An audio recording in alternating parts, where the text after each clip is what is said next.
Saturday, the hour is coming, but I will tell you clearly about the Father. Meaning, Jesus is saying in John 16, I will no longer speak to you in parables. Let me divert a little bit. Why was Jesus speaking in parables during these 3 years of public life? Anyone? Why was he speaking in parables? Wouldn't straight talk be more effective? So that those who ought to hear may hear, and those who not to hear. Yeah, that's part of it. Let those who have ears hear. Let those who have eyes see. Because not all who have eyes see. You know that? Not all who have ears hear. That's why he had to speak in parables. It's withheld for those who are not accepting God. That's why he had to speak in parables.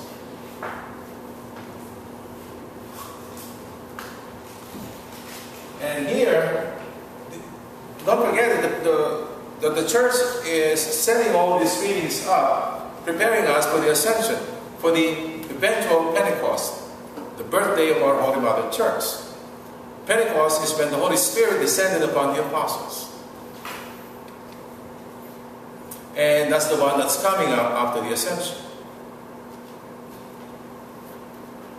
That's why these readings, the Holy Spirit and Jesus are one and the same. So what is he talking about? He ascended to heaven and he sends the Holy Spirit. Let me tell you one little secret now, but the rest will be on the 18th. God has one nature, but there are three persons. One nature and three persons. So the nature of the Father and of the Son and of the Holy Spirit is the same. But there are three persons, distinct persons. The Father, the Son, and the Holy Spirit. Equal in majesty. So are you saying 1/3, 1/3, 1/3 in the glory? Huh? 1/3? 33 and 1/3%. That make up 100%. So maybe the Father will have 0.01 more because to even it out to 100%. But that's not the case. The case is the Father is 100% God. The Son is 100% God. The Holy Spirit is 100% God. Okay? Understood? Next Sunday. Beautiful, beautiful. This is the Great Commissioning. Matthew 28. This is how Matthew ended up. Remember, he was one of the 12. He ended up in his gospel. All power in heaven and earth has been given to me. Go. Go therefore and make disciples of all nations. And adding, baptizing them in the name of the Father and of the Son and of the Holy Spirit. Three persons, one God. That's why I've been mentioning about the Holy Trinity. You see the connection? The most Holy Trinity. The Son goes to heaven, goes back to the Father. The Holy Spirit descends. Three persons, one God. We have many things to cover.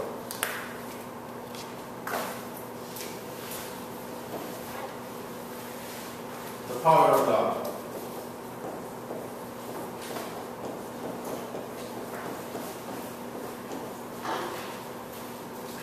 I'm not referring to the song. I'm referring to the stage of love. These are three stages of love.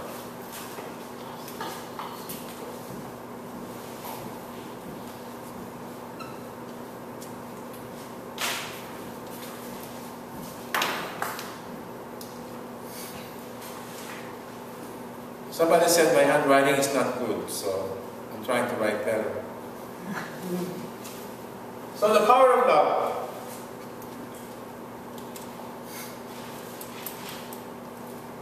There's a beautiful, beautiful saying of Jesus. If you love me, you will keep my commandments. What do you infer from that? Do you keep the commandments because you love Jesus? Or you keep the commandments because you are afraid of hell? Which one is it?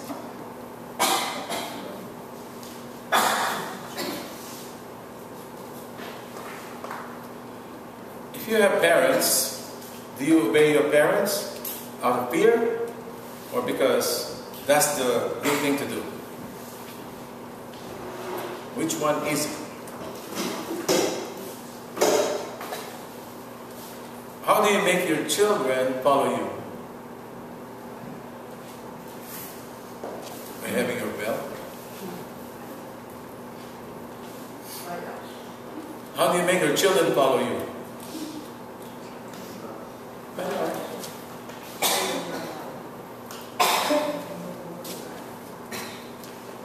There's water there. You want water? Whoever has my commandments and observes them is the one who loves me.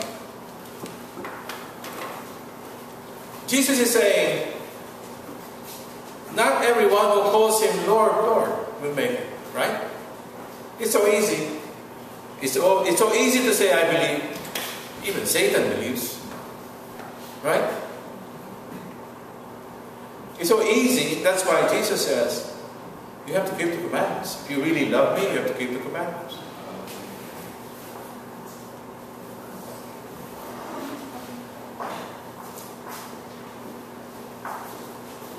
Now, is it locked? Somebody there? You must be very careful of this. Have you told your children, if you really love me, you will do as I say? You see the difference? Is Jesus that? Have you said that to your children? Yeah, you love me? If you really love me, you will do this. Be very careful with that. Because some people may hear it that way. Do good, avoid evil, and prove that you love God.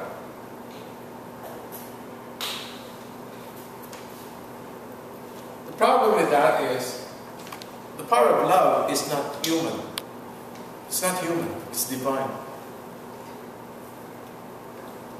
It's not a human work. The power of love is a divine gift, not human work.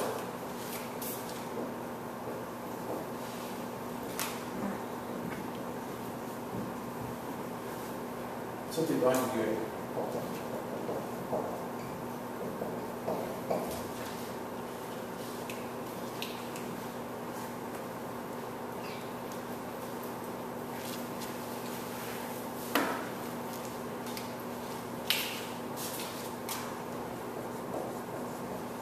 So keeping the commandments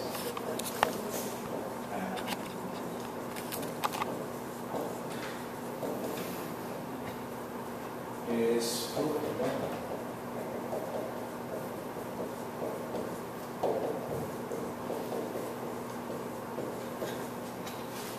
what am I saying here? You keep the commandments because of love. It's not the cause. Oh, don't say, oh, I keep the commandments, so that means I love God. It's the other way around. I keep the commandments because that's the fruit of my love for God, in response to His love. So the power of love is not human work. It's divine gift. Very important. Very important lesson concerning John 14. Concerning John 14. And we can just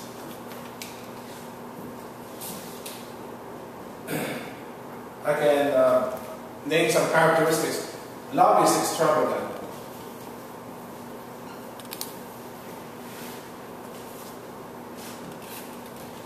You know extravagant? Remember your early days? Imagine if your boyfriend tells you, after you tell him you love him, he tells you, what do you think is the cheapest gift I can give you?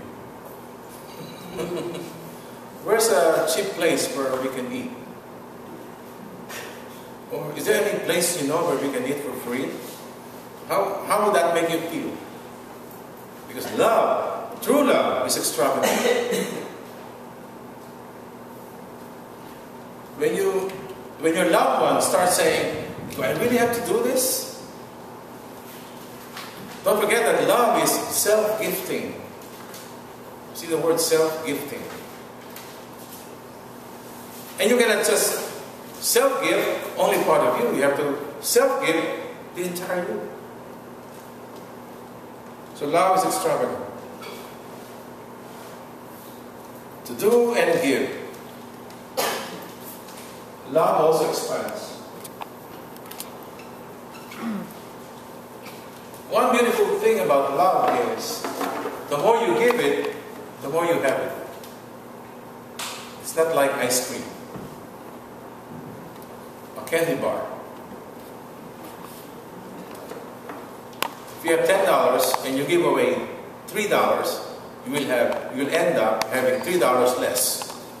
You'll end up with only 7. Yes? Love is not like that. Keep giving out love.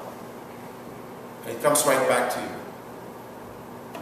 The more you give, the more you have. Okay? Excuse me. Do that after doing the break. Love also excites. Is it still okay? So love excites. 12 minutes.